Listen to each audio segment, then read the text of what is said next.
ድብን ያለ የስተት ትምህርት እንመልከት። አንድ ጊዜ ድንግል ማርያም ብዙ ልጆች ወልዳለች የሚሉ ሰዎች አሉ። አልበቃት ብሎ ማለት ነው ክርስቶስን ያህል ልጅ ያላት ድንግል ማርያም ሌላ ወልዳለች ማለት አልበቃ ብሎ ነው። እሱ ሌላ ምን የሚያስጨምር ነገር አለ? ግን እውነት እመቤታችን እንኳን አንዳንድ ሰው እንደሚለው ተራ ሰው ለመውለድ ብላ ድንግልናዋን ልታጣ ይቅርና አምላክንም ትወልጃለች ስትባል የድንግልናዬስ ነገር ብላ ጠይቃለች። እስቲ ምርጫ ሰጣችኋለሁ። ስለ ጋብቻ ሙሐመድን ነው የምትከተሉት አርአያ አድርጋችሁ ወይንስ ቅዱስ ጳውሎስን? የመስቀሉ ቃል ለሚጠፉት ሞኝነት፣ ለኛ ለምንድነው ግን የእግዚአብሔር ኃይል ነው። በጣም ብዙ ክርስቲያኖች፣ በጣም ብዙ ሐሰተኛ መምህራንም ትንሽ የሚያምታቱት የሚመስለኝ የብሉይ ኪዳንን መሻር እና የብሉይ ኪዳንን መጽሐፍት መሻር ልዩነት የሚያውቁ አይመስለኝም። እፎይ በጣም ነው የምንወድህ፣ በጣም ነው የምናከብርህ። እግዚአብሔር በዚህ ዘመን እንደ አይከን ስላነሳ ይሄን ዘመን ስናስብና ይሄኛውን ሴንቸሪ ስናስብ እስልምና ላይ እየተሰራ ባለው ኢሹ ላይ ማን ነበር ሲባል እግዚአብሔር ባንተ በኩል ስራ እየሰራ እንደነበረ ስለሚታወስ እግዚአብሔር ስላንተ ክብሩን ይውሰድ። ከእስልምና ላይፍ ትሬተኒንግ የሆነ ህይወትን አደጋ ላይ በሚጥል መልኩ ካልገደልን፣ ደም ካላየን፣ ገጀራችን ደም ካልጠገበ ብሎ የሚሮጥ አይነት ነገር ሲነሳ ሁላችን በአንድነት ልንቆም ይገባል። ምክንያቱም ቢላውን ሲስሉ ከእስልምና ውጭ ያለ በሙሉ ነው ብለው ነው የሚስሉት ሲስሉ።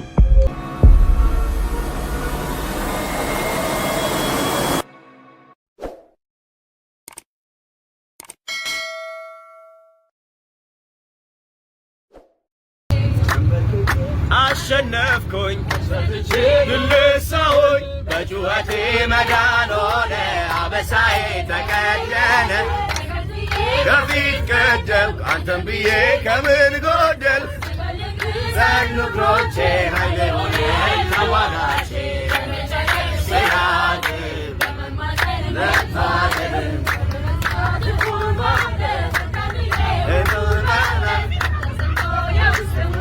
ደስ ሲሉ በኢየሱስ ስም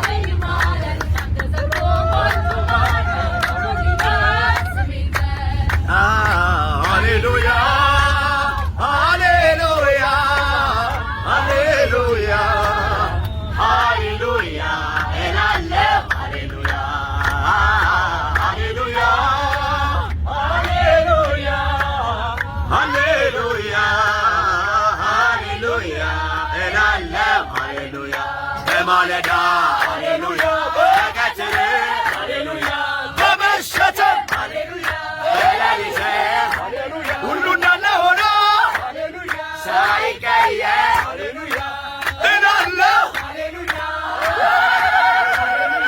በማለዳ ሃሌሉያ በቀትር ሃሌሉያ በመሸት ሃሌሉያ በሌሊት ሃሌሉያ እንዳለ ሆኖ ሃሌሉያ ሃሌሉያ እላለሁ ሃሌሉያ ሃሌሉያ። ድብን ያለ የስተት ትምህርት እንመልከት። አንድ ጊዜ ድንግል ማርያም ብዙ ልጆች ወልዳለች የሚሉ ሰዎች አሉ። አልበቃት ብሎ ማለት ነው ክርስቶስን ያህል ልጅ ያላት ድንግል ማርያም ሌላ ወልዳለች ማለት አልበቃ ብሎ ነው። እሱ ሌላ ምን የሚያስጨምር ነገር አለ? ግን እውነት እመቤታችን እንኳን አንዳንድ ሰው እንደሚለው ተራ ሰው ለመውለድ ብላ ድንግልናዋን ልታጣ ይቅርና አምላክንም ትወልጃለች ስትባል የድንግልናዬስ ነገር ብላ ጠይቃለች። እሷ ሐሳቧ ድንግል ሆኖ መኖር ነው። እግዚአብሔር ሐሳቡ ከሷ መወለድ ነው። ሁለቱንም ፈጸመው። እሱም ከሷ ተወለደ፣ እሷም ለዘላለም ምን ሆና ኖረች? እግዚአብሔር የተመሰገነ ይሁን። በእውነት ወይል እንደሰማችሁት እንግዲህ ዲያቆን ሄኖክ በሰሞኑ በጣም የስተት ትምህርቶችን እያወጣሁ እገኛለሁ። ጌታ ረድቶኝ። በአሁኑ ቅድስት ድንግል ማርያም ድንግል ሆና ቀርታለች? የመጀመሪያው ጥያቄ።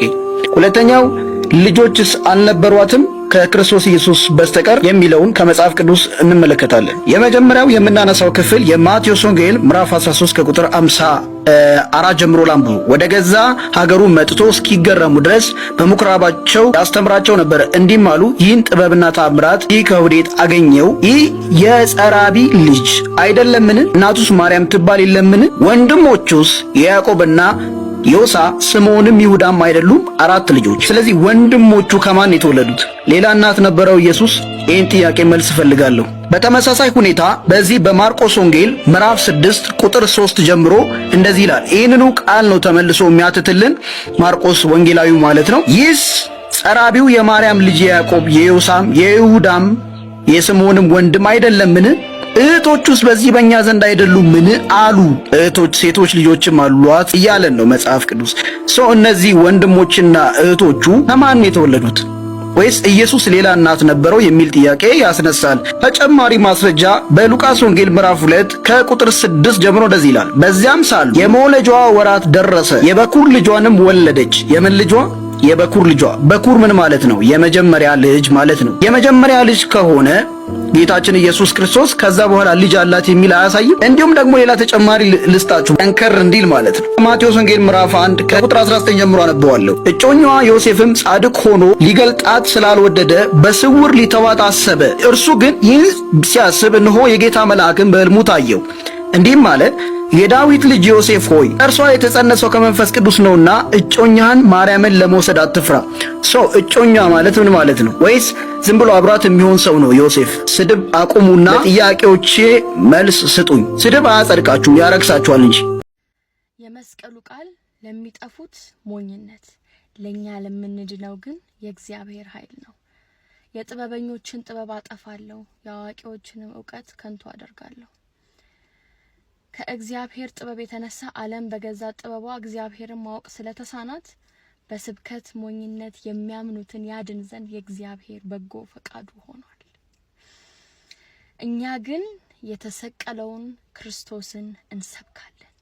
ይህም ለአይሁድ መሰናክል፣ ለአሕዛብ ደግሞ ሞኝነት ነው። እግዚአብሔር ለጠራቸው ግን አይሁድም ሆነ ግሪኮች ክርስቶስ የእግዚአብሔር ኃይል የእግዚአብሔርም ጥበብ ነው። ምክንያቱም ከሰው ጥበብ ይልቅ የእግዚአብሔር ሞኝነት ይጠበባል፣ ከሰውም ብርታት ይልቅ የእግዚአብሔር ድካም ይበረታል። ነገር ግን እግዚአብሔር ጥበበኞችን ያሳፍር ዘንድ የዓለምን ሞኝ ነገር መረጠ። እግዚአብሔር ብርቱዎችን ያሳፍር ዘንድ የዓለምን ደካማ ነገር መረጠ። እኔን ማለት ነው። አንደኛ ቆሮንቶስ ከምዕራፍ 18 እስከ 27 ባለው ውስጥ ነው ያነበብኩላችሁ። በጣም የወደድኩት ቃል ስለሆነ ላካፍላችሁ ብዬ ነው። አድምጡት። መሐመድ ከመሞቱ በፊት የህይወትን ዓላማ አላውቅም ብሎ ነበር። ኮንፊሽየስም ከመሞቱ በፊት እኔ መንገድ አይደለሁም ብሎ ነበር። ቡዳም ቢሆን ከመሞቱ በፊት እውነትን ፈልጉ ብሎ ነበር። ኢየሱስ ክርስቶስ ግን እኔ መንገድ ነኝ፣ እውነት ነኝ፣ ህይወት ነኝ አለ። እኔ ብሎ የተናገረ ኢየሱስ ብቻ ነው። ሰላም፣ እንዴት ናችሁ? ሙስሊሞችም ክርስቲያኖችም እስቲ ምርጫ ሰጣችኋለሁ። ስለ ጋብቻ ሙሐመድን ነው የምትከተሉት አርአያ አድርጋችሁ ወይንስ ቅዱስ ጳውሎስን? የቅዱስ ጳውሎስ አስተምሮና መመሪያ እንዲህ ነው። በአንደኛ ቆሮንቶስ ምዕራፍ 7 ቁጥር 8 እና 9 ላይ እንደዚህ ይላል፣ ላላገቡና ለመበለቶች ግን እላለሁ እንደኔ ቢኖሩ ለነሱ መልካም ነው። ነገር ግን በምኞት ከመቃጠል መጋባት ይሻላልና ራሳቸውን መግዛት ባይችሉ ያግቡ ብሎ ምክሩን ቅዱስ ጳውሎስ ይለግሳል። ቅዱስ ጳውሎስ አላገባም፣ በድንግልና ስለኖረ ላላገቡት ደናግላን እንደኔ ብኖሩ መልካም ነው። ነገር ግን በምኞት ከመቃጠል ደግሞ ብታገቡ ጥሩ ነው፣ አግቡ ብሎ ይመክራል። ሙሐመድ ደግሞ በጋብቻ ላይ ሱናውን ለሚከተሉ እሱን አርአያ ለሚያደርጉ ምን አይነት ነው ጋብቻው? ሱና ነቢ ዳውድ 21:1 ላይ The messenger of Allah married me when I was 7 years old. The narrator Suleiman said, or 6 years. He had intercourse with me when I was 9 years old. አይሻ ምን ትላለች? ሙሐመድ በ6 ዓመታቸው አገቡኝ፣ በ9 ዓመታቸውም ወሲብ አደረጉኝ ትላለች። በ56 ዓመቱ የ6 ዓመት ሕፃን ልጅ ሙሐመድ አግብቷል። ሙሐመድን በዚህም ሱናውን ትከተላላችሁ? የ6 ዓመት የ56 ዓመት ሰው ወሲብ ቢያደርጋት ቢያርሳት ቢቆፍራት ደስ ይላችኋልን? ሱናና ናሳይ 296 ላይ It was narrated that Aisha said, አይሻ እንዲህ ትላለች, I used to scrub the janaba on another occasion. She said, the semen from the garment of the messenger of Allah ምን ትላለች ሕፃኑ አይሻ በ56 ዓመት ያገባት ተነብዩ ልብስ ላይ ስፐርሙን በእጄ ፈቀፍቅለን ነበር ትላለች። አሪያችሁ ማን ነው? የ56 ዓመት ሽማግሌ ሕፃን ልጅ ያገባው ወይንስ ራሱን በድንግልና ጠብቆ በቅድስና ብቻ የኖረ ፈጣሪውን ሲያመሰግን የኖረው ወይንስ ስሜቱ መቆጣጠር ተስኖት ልብሱ ላይ ስፐርሙ የሚረጨው ሙሐመድን? በትትና እስቲ ሙሐመድን አሪያ እንዴት እንዳደረጋችሁት ሙስሊሞች ቆም ብላችሁ እስቲ በእውቀት የምትመሩ ምላሻችሁን በኮሜንት ላይ ያሳውቁን። እፎይ በጣም ነው የምንወድህ፣ በጣም ነው የምናከብርህ። እግዚአብሔር በዚህ ዘመን እንደ አይከን ስላነሳ ይሄን ዘመን ስናስብና ይሄኛውን ሴንቸሪ ስናስብ እስልምና ላይ እየተሰራ ባለው ኢሹ ላይ ማን ነበር ሲባል እግዚአብሔር ባንተ በኩል ስራ እየሰራ እንደነበረ ስለሚታወስ እግዚአብሔር ስላንተ ክብሩን ይውሰድ። በጣም እስልምና ላይ የሚሰሩ ወንጌላውያን አማኞች እጅግ ተጨንቀው ነበረ። እኔ ቪዲዮውን ጠዋት ነው ያየሁትና አንደኛውን ቪዲዮ ይሄ አመጽ እያስነሳ የነበረው ልጅ ማለት ነው ምንድን ነው ምናምን ኮንዶሚኒየም 100 ቁጥር እዛ ካለበት ቦታ እንደዚህ አይነት መኪና መጥቶ ወስዶታል ምናምን እያለ ቪዲዮ የሰራው ልጅ ማለት ነውና አንዱን ቪዲዮ እሱን ለማየት በገባው 3-4 ቪዲዮ ሰርቷልና የዛኔ ገብቼ እኔም ቪዲዮ ሰራው ማለት ነው። እና ሄዳችሁ ኮሜንት ማየት ትችላላችሁ። የጎረፈው የእርግማን ብዛትና የዛቻ ብዛት ባለቤቱ አንተ እዚህ ያለ ማለት ያንን ነገር በመቃወም ደረጃ ቪዲዮ የሰራው ግለሰብ የዚህን ያክል ዛቻ የሚቀርብበት ከሆነ ኢማጂን ባለቤቱ ላይ ምን ያክል የሚያሳቅቅ አይነት ደቦ እንደሚመጡበት በዚህ ማሰብ ትችላላችሁና አንድ ሁለት ነገሮችን ላንሳ። ወንድሞቼም ስላንተ ተጨንቀው ባሉበት ሁኔታ ማለት ነው እግዚአብሔር ይመስገን እንዳለ ስላወቅን በህይወት እንዳለ ስላወቅን ማለት ነው ያው እግዚአብሔር ይጠብቃል፣ እሱን እናምናለን። በእንዲህ አይነት ጊዜ እንደዚህ አይነት ነገር በተለይም ከእስልምና ላይፍ ትሬተኒንግ የሆነ ህይወትን አደጋ ላይ በሚጥል መልኩ ካልገደልን ደም ካላየን ገጀራችን ደም ካልጠገበ ብሎ የሚሮጥ አይነት ነገር ሲነሳ ሁላችን በአንድነት ልንቆም ይገባል። ምክንያቱም ቢላውን ሲስሉ ከእስልምና ውጭ ያለ በሙሉ ነው ብለው ነው የሚስሉት። ሲሞርዱ አሁን ቅድም የተወራውን ነገር ሰምተናል። እንግዲህ እኔ ያልሰማሁት በዛ መልክ ኢየሱስ ብላችሁ መጥራት አትችሉም ወደ ማለት ደረጃ እየተደረሰ ነው ያለው። ኢሳ ብላችሁ ጥሩ፣ አብርሃም አትበሉ ኢብራሂም በሉ ተብሎ እንግዲህ በዚህ ልክ ዶሚናንት ለመሆን ጥረት እያደረገ ነው ያለው እስልምናና እንደሚታወቀው እንግዲህ ኢትዮጵያ የሸሪዓ ሀገር አይደለችም። ያንን ነገር በነፃነት ማስኬድ የምትችሉባቸው የሙስሊም ሀገራት አሉ። እዛ ማድረግ ትችላላችሁ። ቢያንስ ቆመን እንደዛ ሊሆን አይችልም። አርሲ ውስጥ የሆነ ጊዜ ላይ የተደረገውን ነገር ታስታውሳላችሁ። ማተብ ሲያስፈቱ እና በግድ እስልምና እንዲቀበሉ ሲደረጉ አንዳንድ ኦርቶዶክስ ክርስቲያኖች ሲደረጉ ተመልክተናል። እና ይሄ ነገር አፍንጫችን ውስጥ ነው እየተደረገ ያለው። መደረግም ደግሞ የለበትም፣ ልንፈቅድ አይገባም። እና እግዚአብሔር ነፍስ ላይ ከሚመጣ ነገር እንግዲህ ይጠብቀናል። ሐዋርያው ቅዱስ ጳውሎስም እንዳለ ብዙ ነገር ደርሶብኛል አለ። አንበሳ መጥቶብኛል አለ። ከወንድሞች የሆነ ጥላቻ ደርሶብኛል አለ። ብዙ ጊዜ አደጋ ደርሶ እግዚአብሔር ግን ያድነኛል፣ ይታደገኛል ብሎ ሲናገር እናያለን። እግዚአብሔር ይታደገናል። ስለዚህ በፍራቻ የሚቆም ነገር የለም። በፍራቻ ሊቆም የሚችል ነገር የለም። በዚሁም ላጽናናችሁ፣ በዚሁም አንድ መልካም ነገር ልንገራችሁ። የቅርብ ጊዜ ትዝታችን ስለሆነ አይሲስ ታስታውሳላችሁ፣ ግብፅ ላይ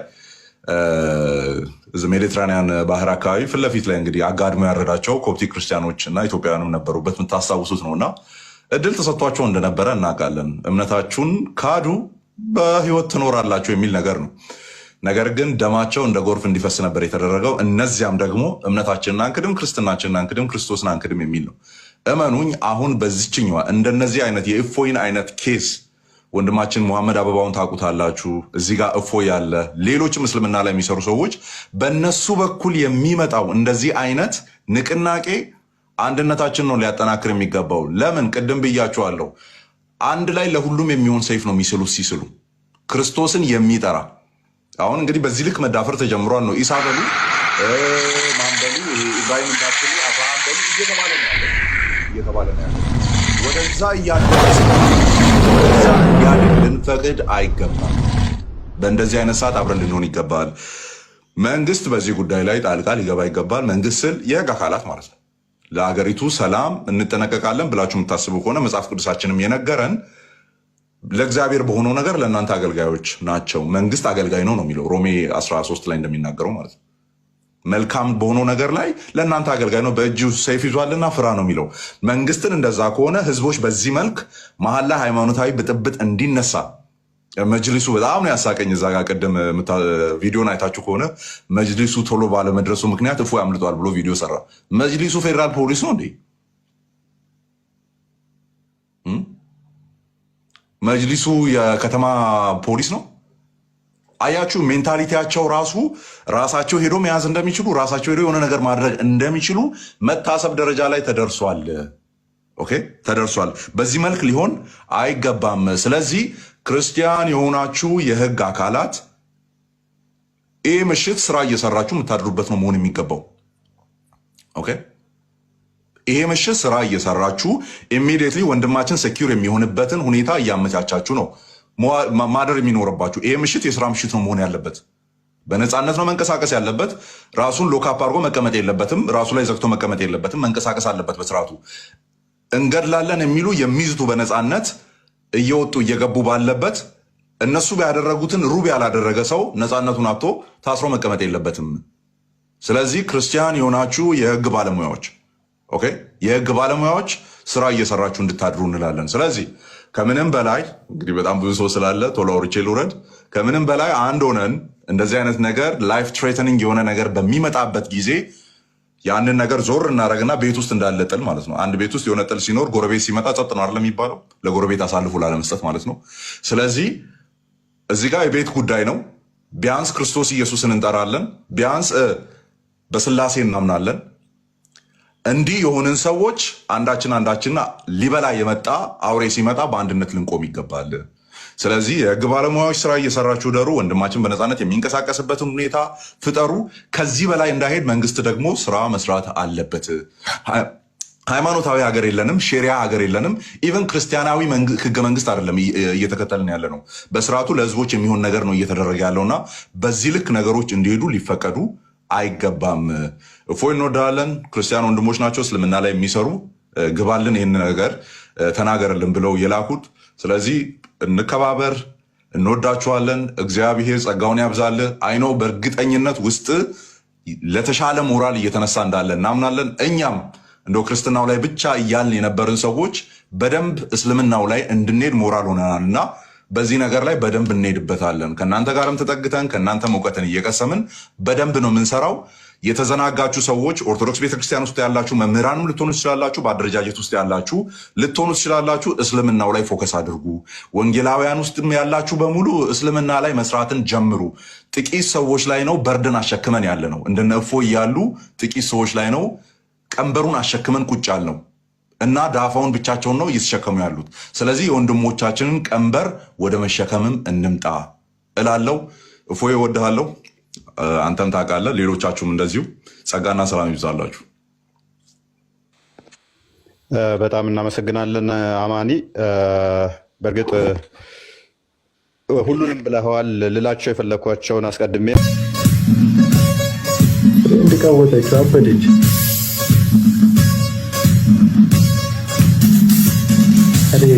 ረጋ በይ፣ ችግርሽን መንግስት ያይልሻል።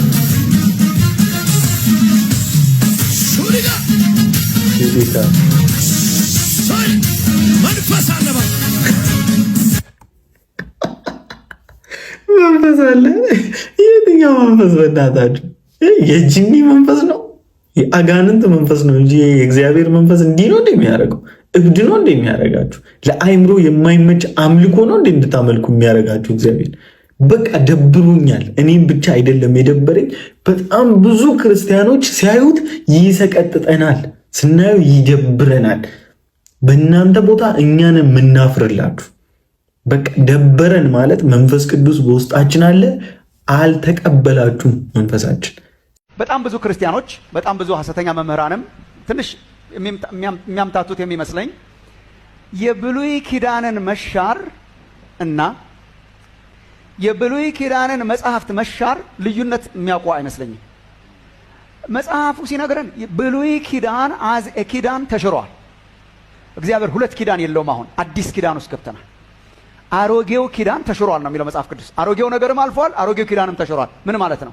ሰው ሕግን በመጠበቅና የተለያዩ መስዋዕትን በማቅረብ ወደ እግዚአብሔር በሊቀ ካህናቱ አማካኝነት በእነርሱ አማካኝነት ወደ እግዚአብሔር ለመቅረብ እናደርግ የነበረው ያ ኪዳን ተሽሯል። አሁን እግዚአብሔር አሁን በሌሎች ካህናትና ሕግን በመፈጸም ሳይሆን በክርስቶስ በኩል ወደ እርሱ እንድንመጣ አድርጓል። ኪዳኑ ተሽሯል። ስምምነቱ ማለት ነው። አግሪመንቱ ከእግዚአብሔር ጋር ያለን ካቨናንት ተሽሯል። መጽሐፍቱ ግን ያልተሻሩ ናቸው። መጽሐፍቱ የዘላለም ናቸው። ምን ማለት ነው?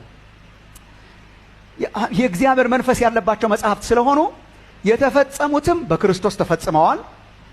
አሁን ለምሳሌ በብሉይ ኪዳን የተነገሩ ክርስቶስ የፈጸማቸው አሉ የማያስፈልጉ፣ በተለይ ወደ እግዚአብሔር ለመቅረብ የሚያደርጉ ወደ እግዚአብሔር መቅረቢያው መንገድ ክርስቶስ ኢየሱስ ስለሆነ ኢቨን እንደዛም እንኳን ሆኖ መጽሐፍቱ የሚናገሯቸው ፕሪንሲፕልስ ግን ዘላለማዊ ናቸው።